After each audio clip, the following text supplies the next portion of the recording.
Mass gainers നമ്മൾ ജിമ്മിൽ പോകുന്നവരും ജിമ്മിൽ പോകാത്തവരും ഇതിനെപ്പറ്റി കേട്ടിട്ടുണ്ട്. ഈ മാസ് ഗെയിനേഴ്സ് എന്ന് പറഞ്ഞാൽ ഇത്ര ഉള്ള കാര്യം. ഈ മാസ് ഗെയിനേഴ്സ് കഴിക്കുമ്പോൾ നമ്മുടെ ബോഡിയിൽ കുറെ കലോറി ചെല്ലും. നമ്മുടെ ബോഡിയിൽ കുറെ കലോറി ചെന്നാൽ നമ്മുടെ ബോഡി വെയിറ്റ് കൂടും. അപ്പം അതാണ് ഈ മാസ് ഗെയിനർ കൊണ്ട് ഉദ്ദേശിക്കുന്നത്. ഈ മാസ് ഗെയിനർ കഴിച്ചാൽ നമുക്ക് വെയിറ്റ് കൂടും. നമുക്ക് വെയിറ്റ് കൂടിയാൽ ചിലപ്പോൾ നമുക്ക് അതിൻ്റെ കൂട്ടത്തിൽ നമ്മൾ വർക്കൗട്ടും കൂടി ചെയ്യുവാണെങ്കിൽ നമുക്ക് മസിലും ഗെയിൻ ചെയ്യാൻ സഹായിക്കും. ഇനി എങ്ങനെയുള്ളവരാണ് മാസ് ഗെയിനേഴ്സ് യൂസ് ചെയ്യേണ്ടത്? നമ്മൾ കുറേ ബോഡി ടൈപ്പിനെ പറ്റിയൊക്കെ പറഞ്ഞതാണ്. മെസോമോഫ്, എൻഡോമോഫ്, എക്ടോമോഫ്, ഇതിനെ പറ്റിയൊക്കെ പറഞ്ഞതാണ്. അപ്പം അതിൽ നിന്ന് നമുക്ക് മനസ്സിലാക്കാം ഈ മെറ്റബോളിസം ഈ 3 ടൈപ്പിലും ഡിഫറെൻ്റ് ആണ്.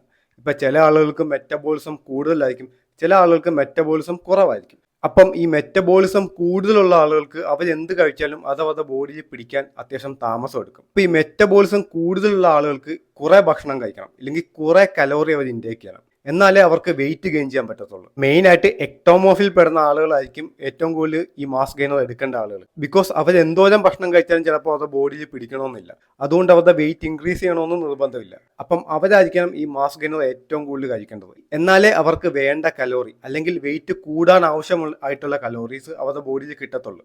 അപ്പം മെറ്റാബോളിസം കൂടുതലുള്ള ആളുകളാണ് ഇല്ലെങ്കിൽ എക്ടോമോഫിൽ പെടുന്ന ആളുകളായിരിക്കണം ഈ മാസ് ഗെയിനേഴ്സ് ഏറ്റവും കൂടുതൽ കഴിക്കേണ്ടത്. ഇനി നമുക്ക് ഈ മാസ് ഗെയിനേഴ്സിൽ അടങ്ങിയിരിക്കുന്ന ഇൻഗ്രീഡിയൻസ് എന്തൊക്കെയാണെന്ന് നോക്കാം. ഇതിൽ ഏറ്റവും കൂടുതൽ കാർബോഹൈഡ്രേറ്റ്സ് തന്നെയാണ് ഏറ്റവും കൂടുതൽ അടങ്ങിയിരിക്കുന്നത്. അത് കഴിഞ്ഞാൽ പ്രോട്ടീനാണ്, അത് കഴിഞ്ഞാൽ ഫാറ്റാണ്, പിന്നെ കുറേ മിനറൽസും വൈറ്റമിൻസും എല്ലാം നമുക്ക് ഇതിൽ നിന്ന് കിട്ടും. അതുമാത്രമല്ല ചില മാസ് ഗെയിനേഴ്സിൽ അവർ ക്രിയാറ്റിനും കൂടി പ്രൊവൈഡ് ചെയ്യുന്നുണ്ട്. ഇപ്പം നിങ്ങൾക്ക് ഒരു ഡൗട്ട് വരാം, ഞാൻ ഏത് മാസ് ഗെയിനറാണ് എടുക്കേണ്ടതെന്ന്. അപ്പം എൻ്റെ അഭിപ്രായത്തിൽ ഞാൻ ഇതുവരെ മാസ് ഗെയിനർ എടുത്തിട്ടില്ല, കാരണം അതിൻ്റെ ആവശ്യം എനിക്ക് ഇതുവരെ തോന്നിയിട്ടില്ല. പിന്നെ ഞാൻ മാസ് ഗെയിനേഴ്സിന് കുറ്റം പറയുമല്ല, കാരണം നമുക്ക് ഈ കമ്പനി അതിൽ എന്തൊക്കെ ഇൻഗ്രീഡിയൻസ് ആണ് അല്ലാണ്ട് ഈ പറയുന്ന അല്ലാണ്ട് ഇത് കുറേ കാലം ചീത്താവേണ്ടി ഇരിക്കാൻ വേണ്ടി എന്തൊക്കെയാണ് ഇടുന്നത് നമുക്ക് ഒന്നും അറിഞ്ഞുകൂടാ. നമുക്കിത് അൺസേർട്ടൺ ആയിട്ടുള്ള ഒരു ഇൻഡസ്ട്രിയാണ്. അപ്പം ഇത് എന്തോരം ട്രസ്റ്റ് വർത്തിയാണെന്ന് നമുക്ക് പറയാൻ പറ്റത്തില്ല. ബിക്കോസ് ഈ മാസ് ഗെയിനേഴ്സ് അവരവരുടെ ഫാക്ടറിയിൽ ഉണ്ടാക്കുമ്പോൾ നമ്മളിത് കാണുന്നില്ല, നമുക്കിതിൽ ഒരു കൺട്രോളും ഇല്ല സത്യത്തിൽ.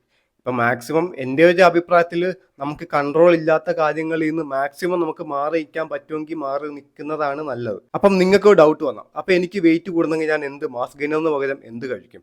സത്യത്തിൽ നിങ്ങൾക്ക് തന്നെ വീട്ടിൽ മാസ് ഗെയിനർ ഉണ്ടാക്കാവുന്നേ ഉള്ളൂ. ഇപ്പം എനിക്കറിയാം വീട്ടിൽ എങ്ങനെയാണ് മാസ് ഗെയിനർ ഉണ്ടാക്കേണ്ടതെന്ന്. അപ്പം ഒരു 10 പേരെങ്കിലും മാസ് ഗെയിനർ വേണം എന്ന് പറഞ്ഞ് കമൻറ്റ് ചെയ്താൽ ഞാനത് നെക്സ്റ്റ് വീഡിയോയ്ക്ക് ഞാൻ മാസ് ഗെയിനർ ഉണ്ടാക്കുന്ന ഒരു വീഡിയോ ഞാൻ ഇടാം. അപ്പം അത്രയുള്ളൂ ഗായ്സ്. നിങ്ങൾക്ക് വീഡിയോ ഇഷ്ടപ്പെട്ടു എന്ന് വിചാരിക്കുന്നു.